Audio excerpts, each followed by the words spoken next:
नमस्कार, news our के विशेष कार्यक्रम नेशनल वॉइस में आपका स्वागत है। मैं हूं देवेंद्र कुशवाहा। आज नेशनल वॉइस का विषय है बजट। इस कार्यक्रम में हम पिछले बजट के प्रावधानों को ध्यान में रखते हुए अर्थशास्त्र के विद्वानों से इसे समझने और समझाने का प्रयास करेंगे कि आने वाला बजट कैसा होगा। कार्यक्रम में कुछ राजनीतिक पार्टियों के प्रवक्ता भी रहेंगे, जाहिर सी बात है बीजेपी और कांग्रेस रहेंगे, जिनसे जानने का प्रयास करेंगे कि वे पिछले बजट में कौन सी कमी देखते हैं जो इस बजट में पूरा होना चाहिए। तो आइए शुरू करते हैं नेशनल वॉइस।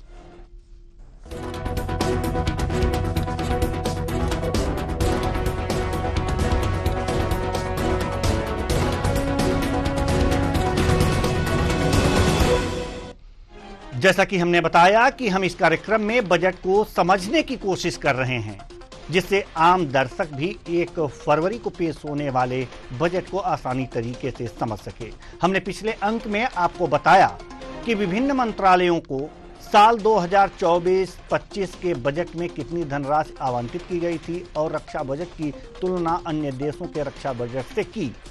आज हम बात करेंगे 2024-25 के बजट में विभिन्न योजनाओं के लिए कितना बजट का प्रावधान किया गया। तो आइए शुरू करते हैं केंद्रीय बजट पार्ट 7।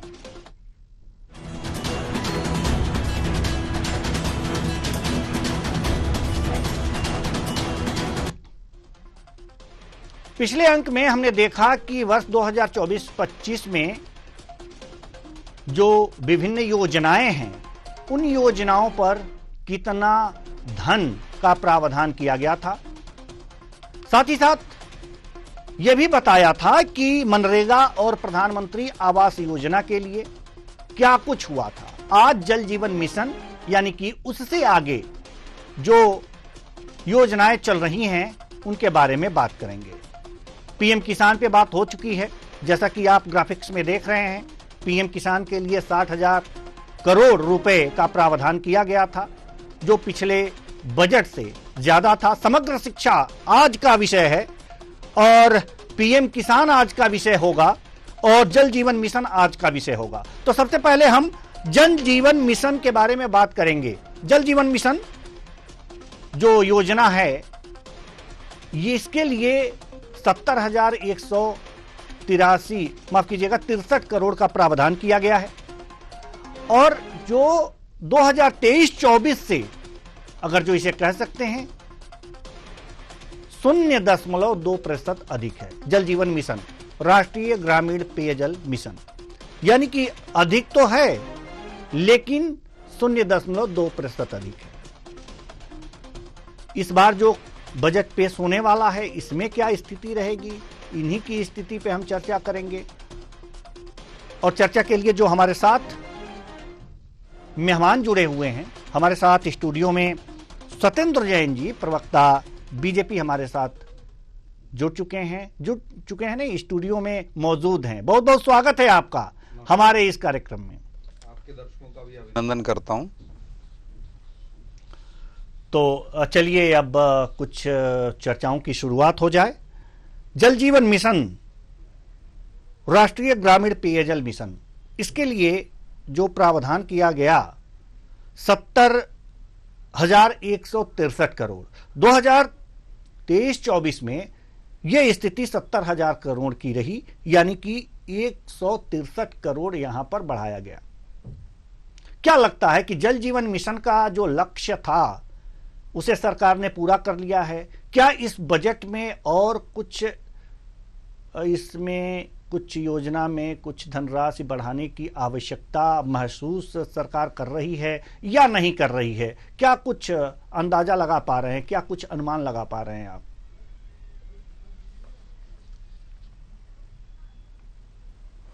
किससे प्रश्न है देवेंद्र जी? जी जाहिर सी बात है। अच्छा, मेरे सही ओके। तो जी मुझे संवाददाता सोचा शायद हमारे और कोपोनेलिस्ट ऑनलाइन जुड़े हुए होंगे तो उनसे शायद। देखिए देवेंद्र जी, ये बजट जो है जिस प्रकार से भारत की भगवान रूपी जनता ने भारतीय जनता पार्टी को आशीर्वाद दिया, मोदी जी प्रधानमंत्री बने हैं और जब निरंतर अहर्निशम पुरुषार्थ करते हुए ये काम कर रहे हैं। और आप देखिए, सर्वप्रथम एक बता दूं कि बजट जो हुआ करता था हमारा 12-13 लाख करोड़ का बजट हुआ करता था 2013 में, जो डॉक्टर मनमोहन सिंह जी ने के समय हुआ था, वो प्रधानमंत्री थे, कांग्रेस की सरकार थी।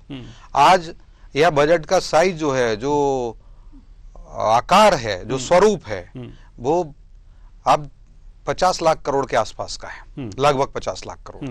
आप सोचिए, स्वतंत्रता से लेकर के जो 2013 का जो समय था, उस समय तक हमारा जो बजट था 12-13 लाख करोड़ का था, और उसको हमने 10 सालों में 4 गुने से भी ज्यादा कर दिया। तो ये बजट देखिए, बजट ही अर्थस्य मूलम उत्थानम अनर्थस्य विपर्या, ये चाणक्य का मंत्र रहा है। और चाणक्य ने ये राजा के लिए कहा था। उस समय राजा जो होता था उसके लिए बोला गया था। चाणक्य कहते थे कि देखो राजा, तुम्हारा आपका ये कर्तव्य है। अब चूंकि लोकतंत्र है, लोकतंत्र में भगवान राजा होती है, और भगवान ने भारतीय जनता पार्टी को या प्रधानमंत्री श्री नरेंद्र मोदी जी को उस पद पर आड़ूर है वो, तो निसंदेह हमारे लिए भी वही वो मंत्र रहता है। तो प्रधानमंत्री श्री नरेंद्र मोदी जी ने, और जो वित्त मंत्री हैं कि श्रीमती निर्मला सीतारमण जी, बड़ा अच्छा कार्य किया है। और जिस प्रकार से भारत के राजस्व को बढ़ाया है, भारत की आर्थिक प्रगति की है, भारत में काम करने के लिए जो धनराशि का जो प्रबंधन किया है, वो 4 गुने से भी ज्यादा कर दिया इन 10 सालों में। तो ये बहुत बड़ी उपलब्धि है, और मैं तो कहूंगा इसको युगांतकारी है। ये काम आरोप लगाया जाता है कि जो जल जीवन मिशन के अंतर्गत जो हर घर जल, हर घर नल की योजनाएं थी, उस पर बढ़िया से जो है ये नहीं हो पाया कि मॉनिटरिंग नहीं हो पाई। देखिए देवेंद्र जी, मॉनिटरिंग नहीं समझ गया, आरोप लगते रहे। हमारे साथ अर्थशास्त्री भी जुड़े, मैं जवाब दे देता हूं। त्रिवेदी जी, बहुत बहुत स्वागत है आपका हमारे इस कार्यक्रम में। चर्चा की शुरुआत हो चुकी है, सत्येंद्र जी कुछ कह रहे हैं, जो अपनी बात पूरी कर लें। जी देखिए देवेंद्र जी, बड़ा आपने अच्छा विषय उठाया, लेकिन ये जो विषय अगर विपक्ष उठा रहा है, तो सबसे पहले तो उनको मतलब सिंक एंड डाई कंडीशन है, इसको प्रतीक के तौर पे लेना चाहिए कि शर्म की बात है, चुल्लू और पानी में डूब मरने वाली बात है कि जिस भारत में जिस कांग्रेस ने अगर 56 साल तक शासन किया है, और उस समय तक देश में मात्र 15-20% लोग ही शुद्ध पेयजल पी पा रहे थे। जो पेयजल है हमारी तो आधारभूत आवश्यकता है, जीवन की मूलभूत सुविधाओं में आता है जल, शुद्ध पेयजल क्यों नहीं मिला? तो ये जो 57 साल का जिनका शासन काल रहा, उनको सोचने की बात है कि उनके लिए एक तरह से अगर वो प्रश्न उठाते तो उनके ऊपर जाता है कि उनको सिंक एंड डाई कंडीशन आती है, शर्म की बात आती है। मैं अब इस पर, चूंकि हमारी सरकार चुनौती के तौर पर ली थी, आपने कहा, और देखिए जब जल जीवन मिशन किया, मुझे लगता है 2019 में लॉन्च हुआ था ये, तो जब ये बात हुई थी उसका परिमाण बताया गया था 3,60,000 करोड़ रुपए का, इसमें परिमाण बताया था कि 3,60,000 करोड़ जाएंगे, और लगभग 20 करोड़ के आसपास जो घर हैं देश के अंदर, उन सबके देश 20 करोड़ घरों में जल जाएगा। आप देखिए, और मध्य प्रदेश की बात करें, और मध्य प्रदेश को मैं सबको समीचीन उसमें समग्र रूप से लेता हूं, तो देश के अंदर 9 लाख करोड़ का आसपास का इसमें राशि लग चुकी है। कहां हमारा जो पूरा प्रोजेक्ट जो था जल जीवन मिशन का, जो कि 3,60,000 करोड़ में हो जाएगा, लेकिन वो बढ़ते बढ़ते 3 गुने के आसपास ही आ गया, 9 लाख करोड़ रुपए लग चुके हैं उसमें। और जिस प्रकार से हमने आज स्वतंत्रता का अमृत महोत्सव मनाया, आपने देखा कि हमने लगभग 75,000 नए तालाबों का या पुराने तालाबों को बनाया, नए बनाए, जो लगभग 60,000 से ज्यादा हो गए। और मध्य प्रदेश में भी हजारों तालाब बने हुए हैं, गांव-गांव में तालाब बनाए हैं। तो ये काम करने का काम जो ये भी भारतीय जनता पार्टी की सरकार ने किया, जल स्रोतों को और सशक्त किया, या उनमें और जल स्टोरेज बढ़े, या ये अनेक कार्य हमने किए। अब जैसे अब पीकेसी प्रोजेक्ट आ जाता है, पार्वती काली सिंध चंबल लिंक परियोजना है, या केन बेतवा लिंक परियोजना है, जिसको कांग्रेस ने अगर ये लगाती, तो जल संवर्धन से जुड़ा विषय आपने उठाया, तो मैं बताऊं कि कांग्रेस को इस समय क्षमा याचना करनी चाहिए, या मैं तो कहूंगा वो हमारी पवित्र नदियां हैं जो जीवनदायिनी मोक्षदायिनी है, उसके चुल्लूवर पानी में उनको शर्म से डूब मरना चाहिए, प्रतीक के तौर पर लें। क्यों ये कहते थे इस प्रोजेक्ट को कि बेकार है, ये प्रोजेक्ट बेकार होते हैं, बाइबल नहीं होंगे, ये मूर्खों का काम है, किसने इनको सलाह दे दी, इनका दिमाग जो है कहां चला गया, ऐसी बातें करते थे जब अटल जी ने ये बात की थी। तो जल को हमने जीवातु भूतम परमम जलम, बिना तत् कुतो जीवनम, तो जीवन का परम आवश्यक तत्व है तो जल है। जो और बगैर जल के जीवन की संभावना है, कल्पना नहीं। तो उस पर काम किया हमने, नल जल योजना में काम किया। और जहां जो कार्रवाई जो आप कह रहे हैं, कहीं पे अगर देखिए अनियमितता आती है, हम उसको भी समीचीन दृष्टि से देखते हैं, हमेशा नहीं आंख बंद कर लेते। हाँ, वहां पर होगा, जांच होती है, कार्रवाई होती है, और कार्रवाई होती है तो आप देखिएगा जो शासकीय अधिकारी और जो लिप्त रहते हैं, जो तो जहां जांच एजेंसियां कार्रवाई कर रही हैं, और उसके कारण ही उनकी जो अगर सरकारी अधिकारी भी होते हैं तो उनकी संपत्तियों को भी राजसात करके लोक जनता के लिए, लोकार्पण के लिए, लोक हिताय जो कार्य उसमें भी समर्पित किया जाता है। मध्य प्रदेश ऐसा अनेक बार उदाहरण बना है। मध्य प्रदेश में अनेक शासकीय कर्मचारियों की संपत्ति को राजसात करके वहां पर शासकीय कार्य किए जा रहे हैं, जनहितार्थ कार्य किए जा रहे हैं। जी, आएंगे हम आपके पास। हमारे साथ पवन पटेल जी जो महामंत्री हैं, माफ कीजिएगा प्रवक्ता हैं कांग्रेस के, हमारे साथ जुड़ चुके हैं। बहुत बहुत स्वागत है आपका हमारे इस कार्यक्रम में। जी पवन पटेल जी, जल जीवन मिशन, राष्ट्रीय ग्रामीण पेयजल मिशन की बातचीत हो रही है। पिछले साल जो बजट 70,163 करोड़ का प्रावधान किया गया था, वो 2023-24 से 0.2% अधिक था। तो क्या लगता है आपको कि जल जीवन मिशन के लिए सरकार को और कुछ बजट बढ़ाने चाहिए, अभी और कुछ करना बाकी शेष है, या बजट? देखिए, बजट अभी आदरणीय भारतीय जनता पार्टी के जो बोल रहे थे, कम से कम अपनी डिबेट में 100 बार तो चुल्लू भर पानी में डूब मरना चाहिए, चुल्लू भर पानी में डूब मरना चाहिए, ये बोल रहे थे। ये चुल्लू भर पानी ही प्रोवाइड करा पाएंगे क्योंकि घपले और घोटालेबाजों की सरकार है ना। अब ये बड़ी इनका महिमा मंडल देखी कि पहले इतने बजट से पहले कितनी पॉपुलेशन थी, अब कितनी पॉपुलेशन बढ़ गई है। अंग्रेजों के जमाने से कांग्रेस ने देश को आजाद कराया, तब कैसे बजट लाए, तब कैसे संसाधन एक एक करके संसाधन किया, और कैसे आज ये भ्रष्टाचार करते जा रहे हैं। पहले कितना कर्जा था, अब कितना कर्जा है, पहले कर्जा कितना लिया था, अब कितना कर्जा है, वो नहीं बताएंगे, ले बजट का बताएंगे, ठीक है। और ये बोल रहे हैं कि बुंदेलखंड पैकेज सबको याद होगा, बुंदेलखंड पैकेज सबको याद होगा। 35,000 करोड़ मनमोहन सिंह जी के समय आया था, उसके चेयरमैन थे शिवराज सिंह चौहान जी, जिसमें घपला हुआ। पवन गुवारा जी ने कोर्ट में याचिका लगाई, उसमें आया कि 1200 में से 1000 करीब नल जल योजनाएं घपले से लिप्त हैं। उसकी जांच हुई, और जांच की आंच कहां जा रही थी कि जांच बंद हो गई। ये इनका ढकोसले है। अब आज ये केन बेतवाल इनकी ढिढोरा पीट रहे हैं। अब क्या गारंटी कि पहले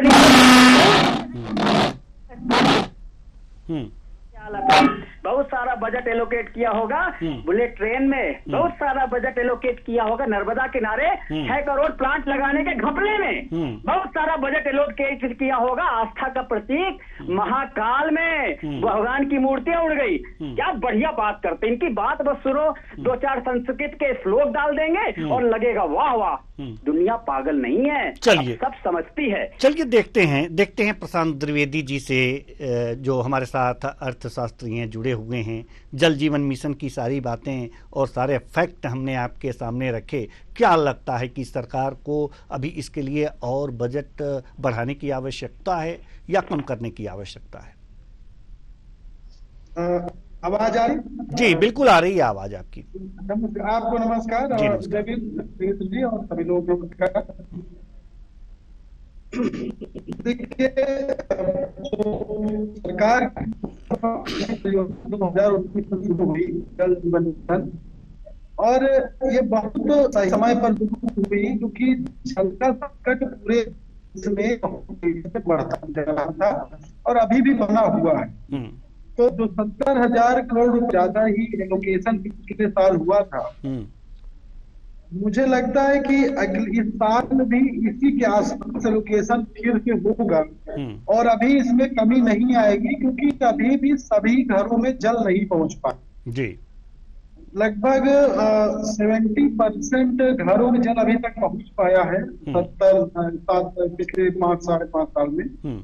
तो इसको अभी और 100% ले जाना है। गांवों में अभी भी जल की आपूर्ति और संरचना बन तो गई है, वही टंकी बन गई है और वहां पर घर घर पाइप बन गए। उसको चालक भी करने के लिए ठीक है। प्रशांत त्रिवेदी जी, दिक्कत यह है कि थोड़ी सी नेटवर्क प्रॉब्लम है, इसे अभी दुरुस्त कर लिया जाएगा तो हम पुनः आपके पास आएंगे। आपकी बातें, आपने जो आकलन किया है कि अभी नल जल पूरे घर तक नहीं पहुंच पाए हैं, तो इसलिए अभी जो है इसमें कम करने की संभावना नहीं है। सरकार इसमें इसके बजट में कमी नहीं कर सकती है। तो ये सारी चीज़ें हैं, लेकिन ठीक है, हम आएंगे आपके पास। बातचीत अगर जो हो रही है योजनाओं की जो योजनाएं हैं उनमें कमी भी की गई है पिछले साल। सत्येंद्र जैन जी, हम आपके पास आना चाहेंगे। देखिए, नहीं, देख, आप हंगर इंडेक्स की बातें तो आप जानते होंगे। हंगर इंडेक्स में भारत का कौन सा स्थान है, और अगर जो देखा जाए तो इन योजनाओं में सक्षम आंगनवाड़ी और पोषण 2.0 में पिछले साल कमी की गई थी 1.5% की, बजट में कमी की गई थी। देखिए देवेंद्र जी, मैंने तो आपको प्रारंभ में ही कहा, अब ये जो आपको छोटा मोटा ये जो बता रहे हैं आप, मुझे ऐसा लगता नहीं है, क्योंकि हमने तो जो आप देखिए जिन्होंने 56 वर्ष राज किया, वो कहते हैं कि हमारे ऊपर बात मत किया जाए। 55 वर्ष का रोना रो रहे हैं। अब देखिए, आप अपने समय बोलिएगा, मैंने बड़े धैर्य से सुन लिया था पवन जी, आप थोड़ा सा धैर्य रखिए। आपका जो धैर्य से सुने, कोई दिक्कत नहीं, मैं भी सुनूंगा धैर्य। हाँ, तो बस थोड़ा सा धैर्य संयमित रहिए। और देखिए, मैं वही बात कह रहा हूं, तो ये बात आएगी ना, आप संविधान में शपथ लिए, अगर इन्होंने नहीं किया होता, अगर ये 1000 वर्ष बाद भी बात होगी, अगर जो कांग्रेस की सरकारों ने जो पाप किए हैं, जब तक भारत रहेगा तब तक बात होगी। आज हम स्वतंत्रता की पहले की बात करते हैं, या ईसा पूर्व की बात करते हैं, या चंद्रगुप्त की बात करते हैं, या चाणक्य की बात करते हैं, या तो निसंदेह ये बातें आगे भी होंगी, क्योंकि चाणक्य ने राज किया है, चाणक्य राजगुरु रहे हैं, और चंद्रगुप्त ने शासन किया है। तो जैसे जो ऐतिहासिक पुरुष हैं, और जो स्वतंत्रता पश्चात जब संविधान बना, जिन जिन ने भी संविधान के पदों पर बैठे हैं, चाहे वो नेहरू जी हो, चाहे वो इंदिरा जी हो, चाहे राजीव जी हो, चाहे मनमोहन सिंह जी हो, चाहे सोनिया जी जो है नेशनल एडवाइजरी काउंसिल जो बना दी थी, तो उन सब का चर्चा होगा। अब मैं बता देता हूं आपको कि हमने काम किया, 4 से ज्यादा बजट बढ़ा दिया। तो कांग्रेस को ये जो बात कह रहे हैं, जो जल की बात है, जो तो हमने हर जगह काम किया। और जो परिवार स्वास्थ्य सर्वेक्षण होते हैं, उसमें 5वें नंबर का जो 5th फैमिली सर्वे हुआ है, उसमें भी आया है कि हमने काफी गुणात्मक वृद्धि की हुई है। ये जो बालक महिला से जुड़े, महिला और बालकों से जुड़े हुआ जो विषय है, शिशुओं से जुड़ा हुआ जो विषय है, उसमें उल्लेखनीय वृद्धि प्रगति की हुई है। चाहे वो मातृ मृत्यु दर की बात हो, चाहे शिशु मृत्यु दर की बात हो, चाहे कुपोषण की बात हो, और ये मध्याह्न भोजन जो आप कहें युगांतकारी योजना रही, ये भी अटल जी के समय हमारी सरकार ने ही हमें सौभाग्य प्राप्त हुआ कि हमने ऐसी योजना लाई स्कूलों में मध्याह्न भोजन की। अब कांग्रेस फिर से रोएगी कि अब कांग्रेस ने शासन किया 56-57 साल, या उस समय तक जो 40-45 साल शासन किया था, तब तक वो कुंभकर्ण से भी ज्यादा 6 महीने सोता था कुंभकर्ण। अब वो 45 साल सोते रहे, तो मैं उस पर नहीं जाऊंगा। ये भारत की भगवान रूपी जनता तय करती है और जनता देती है। देखिए, ये कह रहे थे जनता दुनिया की जनता पागल है। अब मैं कहता हूं दुनिया की जनता पागल नहीं है, दुनिया की जनता और भारत की जनता प्रबुद्ध है, बुद्धिमान है, और बहुत बुद्धिमान है। लेकिन मैं बता दूं, देखिए पवन जी, आप क्षमा मांग लीजिएगा अगले अपने टर्म पर, लेकिन आपने भारत की जनता को पागल कह दिया था। मैं कहूंगा कांग्रेस जरूर हो सकती है, कांग्रेस का मानसिक संतुलन बिगड़ गया होगा या बौद्धिक दिवालियापन आया होगा, लेकिन भारत की जनता सही काम करती है। अगर उसके जनहिताय और लोक जनहिताय के काम नहीं होंगे तो जनता लोकतंत्र में बदल देती है। हमारे यहाँ पर लोकतंत्र है। और अब ये सारी बातें आती हैं। और हमने जो बजट किया, अब मनरेगा की बात करें, आप देखिए मनरेगा में मैं एक अच्छी बात कहता हूं, महात्मा गांधी के नाम से ग्रामीण रोजगार गारंटी योजना लेके आए। लेकिन मनरेगा में क्या होता था, कांग्रेस के समय की बात सुन लीजिए, ये लोग कांग्रेस वाले कहते थे मोदी जी इस योजना को बंद कर देंगे, हमारी सरकार आई। हमने कभी बंद नहीं किया। आज 10 साल से ज्यादा हमारा शासन हो गया, आज मनरेगा प्रवाहमान है, चल रही योजना, और उसको और अच्छे तरीके से लागू किया। 10 सेकंड और देवेंद्र जी, बड़ा अच्छा पॉइंट बोल रहा हूँ। कांग्रेस के समय का मुझे स्मरण है कि मनरेगा में 28,000 करोड़ का 13-14 का जो लास्ट बजट था, 12-13 वाला पूर्ण बजट जिसको कहेंगे, 12-13, तो 28,000 करोड़ का प्रावधान रखा। और इनका दम फूल गया, साल भर में 20,000 करोड़ खर्च कर पाए। और आज हम 1.5 लाख 2 लाख करोड़ के आसपास का मनरेगा में खर्च कर रहे हैं। और कोविड के समय मनरेगा योजना को जीवनदायिनी हो गई, क्योंकि जब सारा काम बंद हो गया। अब पवन जी, आपको यही तो बात है, पवन जी आप जो है ना बौखलाने लगते हैं, निराश के भाव में चले जाते हैं। भैया मैं बड़ा धैर्य से सुन रहा था, मेरा समय आप नहीं, देखिए मनरेगा की जहां तक बात है, ठीक है, मनरेगा पर हम पिछला भाग था कल हम चर्चा कर चुके हैं, लेकिन सवाल यहाँ पर आंगनवाड़ी और पोषण की हो रही है। सक्षम आंगनवाड़ी और पोषण 2.0 की बात अगर जो हम कर रहे हैं, तो हंगर इंडेक्स में 127 देशों में 105वें नंबर पर भारत है, दिखाया गया है। और पोषण और आंगनवाड़ी में -1.5, यानी कि जो 2023-24 में बजट मिला था उसमें भी 1.5% कम कर दिया गया 2024-25 में। तो 25-26 में क्या हो सकता है, आप ये बताइए। नहीं देवेंद्र जी, हाँ, जल्दी से, क्योंकि अब ये हंगर इंडेक्स जी हम इनके पास इसमें ये तो विदेशी एजेंसीज, और आपने देखा किस प्रकार से नेक्सस चला। और मैं अभी और इतर नहीं जाऊंगा, आपके विषय पर रहूंगा। कनाडा ने भी माफी मांग ली कि कोई निज्जर की हत्याकांड में भारत का हाथ नहीं था, लेकिन कैसा प्रोपेगेंडा बनाया गया, कैसा उसमें करा गया। अमित शाह जी को भी अमेरिका में जो पूर्व राष्ट्रपति रहे वहां पे किस प्रकार से हुआ, मैं उसमें नहीं जा रहा हूँ। अब मैं आता हूँ सीधा इसी बात पे। इसलिए इन जो विदेशी एजेंसीज के द्वारा जो इंडेक्स आते हैं उसमें सही नहीं। लेकिन मैं बता दूं, बहुआयामी गरीबी में 12 पॉइंट पे लिए गए। जो हंगर की आपने बात कही, तो हम आज 80 करोड़ से ज्यादा का फूड सिक्योरिटी, लोगों के लिए फूड सिक्योरिटी दे रहे हैं, और वो भी, और 25 करोड़ से ज्यादा गरीबी रेखा से बाहर आ गए। लेकिन इसका मतलब ये नहीं कि अगर हम उनको ये राशि सहायता नहीं देंगे तो वो फिर से गरीबी रेखा में आ जाएंगे। तो एक सरकार एक अच्छा काम कर रही है। और साथ ही साथ अगर बात कहें जो मैं हंगर इंडेक्स की, इसलिए इसको नहीं मानता हूं। और जिस प्रकार से हमारे यहाँ हमने कहा ना अभी, राष्ट्रीय स्वास्थ्य सर्वेक्षण, परिवार सर्वेक्षण जो 5 आया था, उस 5 का लास्ट सर्वे जो रहा उसमें बहुत वृद्धि हुई है। आप देखेंगे हर जगह, हर पैरामीटर में हमने काफी अच्छा काम किया। तो मुझे लगता है कि, और हमें जो इस प्रकार की जो कुछ George Soros and company funded जो एजेंसीज होती हैं उस पर विश्वास नहीं रखना चाहिए। हाँ, अगर और हम समृद्ध और आगे बढ़ने की बात है, अगर हमने जो एवरेज आ रहा है वो 33 का एवरेज है, अगर मान लीजिए इन्फेंट मोर्टेलिटी रेट, काफी समय आपको मिला अपनी बात रखने का। अब पवन पटेल जी के पास आएंगे। क्या लगता है आपको कि इस बार भी सरकार को इसमें बजट में वृद्धि करनी चाहिए? आंगनवाड़ी जो है, आंगनवाड़ी, सक्षम आंगनवाड़ी और पोषण 2.0 में। देखिए आंगनवाड़ी का सच क्या है ये पूरी दुनिया जानती है कि किस तरह का मध्याह्न खाद्यान्न दिया जाता है, खाने योग्य नहीं रहता है। आंगनबाड़ी की जो सेविकाएं हैं जो काम करते हैं उनको वेतन नहीं दिया जाता। पूरी दुनिया में रोज आए दिन पेपर में पढ़ने को मिलता है। आदरणीय भारतीय जनता पार्टी के मित्र एक सवाल का जवाब नहीं दे पाए। बुंदेलखंड पैकेज का क्या हो, 33,000 करोड़ का घोटाला का हो, पवन फुवारा ने जो लगाया कि जल मिशन में कितनी घपलेबाजी की, उन सबको कोई जवाब नहीं देंगे। आप हंगर स्ट्राइक की बात करेंगे तो बोल देंगे हम उसको नहीं मानते। ये पीएम केयर फंड को नहीं मानते थे इसलिए, प्रधानमंत्री आपदा कोष को नहीं मानते थे इसलिए इन्होंने पीएम केयर फंड खोल दिया। पीएम केयर फंड पैसे जमा कर रहे हैं, उसकी जानकारी बोलते कुछ नहीं है। ये अजीत पवार के घोटाले को पहले मानेंगे, प्राइम मिनिस्टर बोलेंगे हम नहीं मानेंगे। जो हमारे साथ बात कर रहे हैं इनका मानने पे क्या होता है?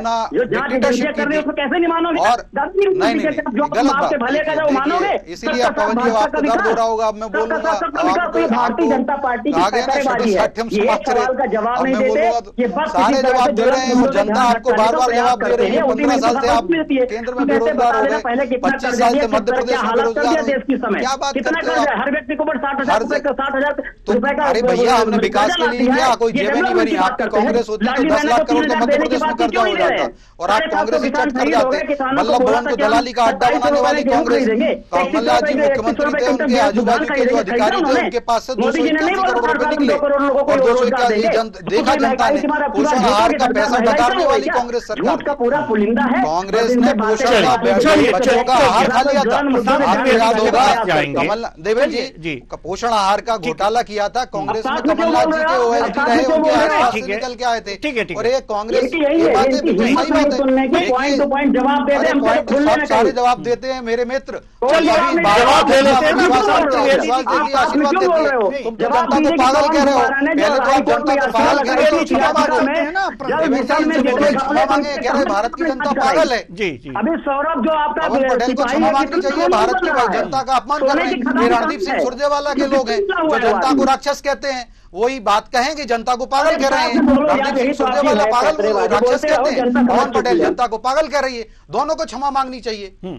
चलिए ठीक है। प्रशांत त्रिवेदी जी, अर्थशास्त्री हमारे साथ जुड़े हुए हैं जी। हमारी आवाज आप तक अच्छी प्रकार से पहुंच रही है? जी जी। अब सवाल ये है कि जो सक्षम आंगनवाड़ी और पोषण 2.0 की जो कल्याणकारी योजना है, इसमें पिछले साल 1.5% की कमी कर दी गई थी। क्या लगता है कि सरकार को इसमें और कमी करनी चाहिए?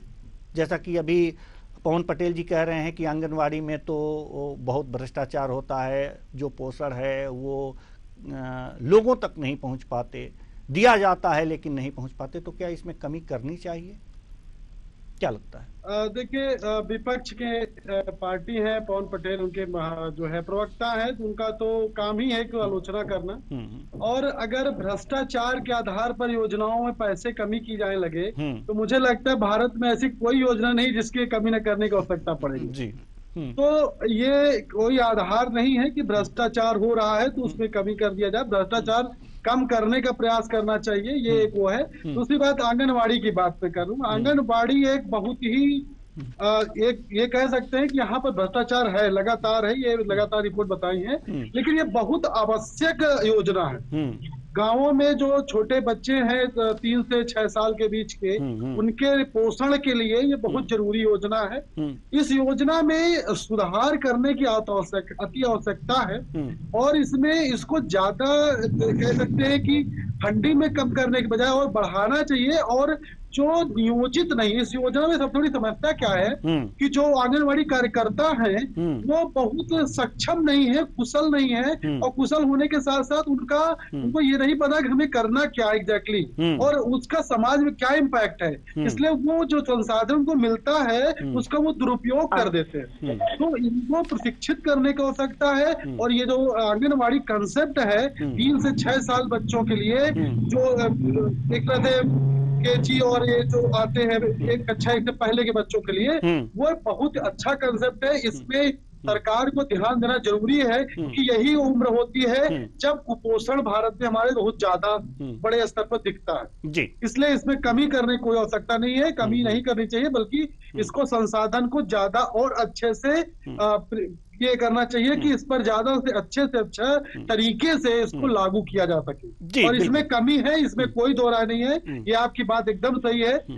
ये कहीं भी जाकर इसको देख सकते हैं, लेकिन इसमें भ्रष्टाचार है, फिर भी पैसा कम नहीं करना चाहिए, भ्रष्टाचार को सही करने का प्रयास करना चाहिए। जी बिल्कुल, बिल्कुल सही बात आप कह रहे हैं। एक और योजना है जो प्रधानमंत्री फसल बीमा योजना, GFX के अगर जो आप प्ले कर सकते हो तो वो जरूर करिएगा। इसमें 2.7% की कमी की गई है। सत्येंद्र जैन जी आपके पास आएंगे। प्रधानमंत्री फसल बीमा योजना किसानों के कल्याण की बात तो करती है सरकार, लेकिन जो बीमा योजना है, फसल बीमा योजना, कभी फसल नुकसान हो जाए तो उनको राहत पैकेज दिया जाता है। इस योजना में 2.7% यानी कि 2.5 से ज्यादा प्रतिशत कमी कर दी गई है। ये बात समझ में नहीं आई, क्यों? नहीं ऐसा देखिए देवेंद्र जी, ऐसा नहीं है। वो सर उसमें जो भी किसानों के लिए तो हम संकल्पित हैं। और आप देखिए हम लगभग 4.5 लाख करोड़ के आसपास मध्य प्रदेश में 4 लाख करोड़ रुपए की राशि किसानों को दे चुके हैं। और देश के अंदर भी प्रधानमंत्री कृषक सम्मान निधि जो है, उस निधि के आधार मतलब 3,70,000 करोड़ रुपए से ज्यादा की राशि उसमें दे चुके हैं किसानों को। और फसल बीमा योजना में भी हमने दी हुई है और दे रहे हैं। और किसानों के लिए आगे देखिए, किसानों को हमने ऊर्जादाता के साथ साथ किसानों को अन्नदाता के साथ साथ ऊर्जादाता बनाने का काम भी किया हुआ है। और जिस प्रकार से अभी हमारे यहाँ मध्य प्रदेश में भी हर जगह जो कह रहे हैं किसानों का जो सोलर जो पंप लगाएंगे 90% राशि के सरकार देगी, 10% ही किसान को। वो सब ठीक है, ऐसे अच्छी बात है। अनेक प्रकल्पों के द्वारा किसान को समुन्नत किया जा रहा है। कहीं कुछ डेटा सर्वेक्षण जो है, नहीं हम सहमत नहीं है आपसे, हम सहमत नहीं है। बात करना चाहूंगा, आपके सहमत होने से कोई मतलब नहीं उनको, वो सहमत है, भारतीय जनता पार्टी के लोग सहमत है, भले सहमत ना रहिए। अरे आप तो रणदीप सिंह सुरजेवाला को से सहमत हो ना, आएंगे आपके पास, कहते थे और आपके पास भी आएंगे। प्रशांत त्रिवेदी जी कुछ कहना चाह रहे हैं? नहीं आपके पास भी आएंगे, नहीं आप दोनों के पास आएंगे, आप दोनों के पास आएंगे। और शास्त्री महोदय कुछ कहना चाह रहे हैं ना, तो सुन लीजिए। आप दोनों मेहमानों से निवेदन है, दोनों विद्वानों से, दोनों मेहमानों से निवेदन। बीमा योजना सरकार की बहुत ही महत्वाकांक्षी महत्वाकांक्षी योजना थी और किसानों के लिए बहुत महत्वपूर्ण योजना है। जी जी। लेकिन दुर्भाग्य ये है कि लागू होने के आज से 5 साल से ज्यादा हो गए, 16 में लागू हुई थी, लगभग 7-8 साल हो गए, लेकिन अभी भी अच्छी तरह से लागू नहीं हो पा रही है। हमारे किसान, बहुत बड़ी संख्या में ऐसे किसान हैं जिनको इस योजना के बारे में पता तक नहीं है, और इसीलिए बजट में कम किया गया क्योंकि योजना लागू करते समय सरकार उतना खर्च ही नहीं कर पा रही है।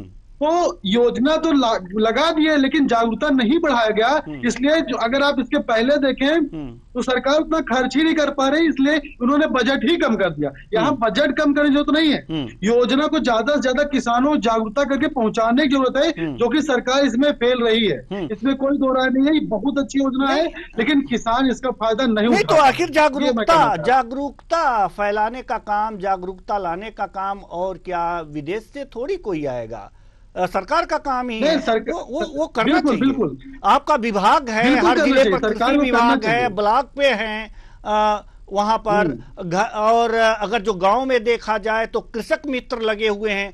तो आखिर ये क्यों है? ब्लॉक से लेकर के, गांव से लेकर के ब्लॉक जिला स्तर तक तमाम कर्मचारी भरे पड़े हैं, कर क्या रहे हैं? बिल्कुल कर क्या रहे हैं? इनको बीमा करना चाहिए, खुद जाकर के बीमा करना चाहिए।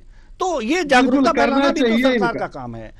सत्येंद्र जैन जी जल्दी से इस पर जवाब चाहेंगे, उसके बाद हम आएंगे पवन पटेल जी के पास। जी जल्दी से सर, समय बहुत कम है, जल्दी से। देखिए, फसल बीमा योजना भी हमारी सरकार ने ही प्रारंभ की और हम उसमें बहुत ही क्रांतिकारी काम किया, और आज भी 60 करोड़ 60 लाख 12,156 फार्मर को इसके रजिस्टर्ड हुए, लाभ ले चुके हैं, और लगभग इसमें 25,000 करोड़ रुपए की जो प्रीमियम दिए किसानों ने, और लगभग 2 लाख करोड़ के आसपास की राशि के द्वारा फसल बीमा के द्वारा किसानों को लाभ भी मिला है पूरे देश भर में। तो आप सोचिए 8 गुने के लगभग ज्यादा लाभ उनको मिला है, जो तो हम काम कर रहे हैं। अब मध्य प्रदेश में 15 महीने की कमलनाथ जी की सरकार थी, वो फसल बीमा का पैसा नहीं दिया था किसानों का, 2256 करोड़ रुपए हमारे जब शिवराज जी मुख्यमंत्री बने कोरोना के बाद, तब हमने दिया, वो किसानों को उसका लाभ नहीं। तो बात तो वही है ना, किसानों के हितों पर कुठाराघात करने वाली तो कांग्रेस पार्टी है। नहीं, बात तो वही है पवन पटेल जी, आप अपना पक्ष क्यों नहीं है?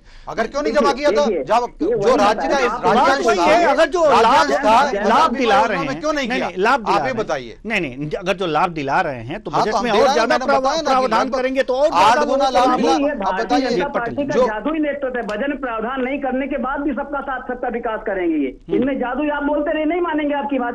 आप कौन होते हैं, हम कौन होते हैं, जनता कौन होती है? जो मोदी जी जनता होती है ना, जनता वो बार जिता रही है भैया, नहीं मानेंगे कोई सर्वे। अभी कमलनाथ जी का रोनर होते, कमलनाथ जी ने 27 लाख किसानों, कमलनाथ जी का रोनर होंगे मेरे मित्र। संविधान में मुख्यमंत्री पद होता है मध्य प्रदेश में, उसमें रहे हैं वो, चलिए उनके पापों की गिनती होगी, चलिए आगे भी होगी।